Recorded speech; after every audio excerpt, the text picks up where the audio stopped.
सर्वप्रथम मी स्वतंत्र भारताचे पहिले कृषी मंत्री व श्री शिवाजी शिक्षण संस्थेचे संस्थापक डॉक्टर पंजाबराव उपाख्य भाऊसाहेब देशमुख यांना विनम्र अभिवादन करते।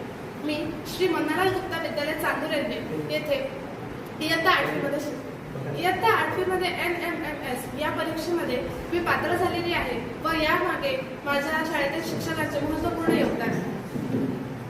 इतर शाळांमध्ये सुद्धा म्हणजे मी मागच्या वर्षी BDS मध्ये होते, परंतु इतर शाळांपेक्षा मला ही शाळा फार आवडते, कारण इथे NMMS ही फक्त काही विद्यार्थी जे असतात ते बाहेर क्लासेस लावून सुद्धा NMMS उत्तीर्ण करू शकतात, परंतु आमच्या शाळेतील शिक्षकांनी शनिवारी आणि रविवारी दोनही दिवस आणि वर्षभरात शनिवारी आणि रविवारी क्लासेस घेऊन NMMS चा सिलेबस कंप्लीट केला। त्यासंबंधी जे कन्सेप्ट होते, जे डाऊट्स होते ते सुद्धा क्लिअर केले आणि एवढेच नव्हे तर NMMS सोबत जे प्रश्नपत्रिका होत्या त्या सुद्धा सॉल्व्ह करून दिल्या।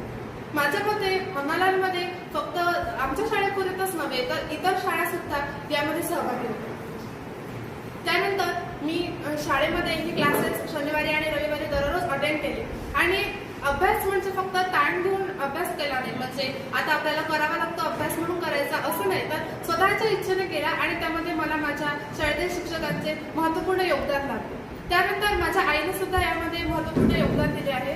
ती नेहमी माझ्या पाठीशी खंबीरपणे उभी राहते आणि मला नेहमी पॉझिटिव्ह थिंकिंग सांगते आणि त्यामुळे माझ्यामध्ये ज्या निगेटिव्ह थिंकिंग असतात त्या खतम होतात आणि ती नेहमी माझ्यामध्ये जिद्द आणि एक प्रकारची प्रेरक म्हणून माझ्या पाठीशी नेहमी उभी असते। माझ्या या यशाचे श्रेय मी श्री शिवाजी शिक्षण संस्थेचे अध्यक्ष श्री हर्षवर्धन देशमुख साहेब तसेच सर्व पदाधिकारी व माझ्या शाळेतील सर्व शिक्षक कर्मचारी आणि शिक्षक वृंद तसेच माझे पालक यांना देते।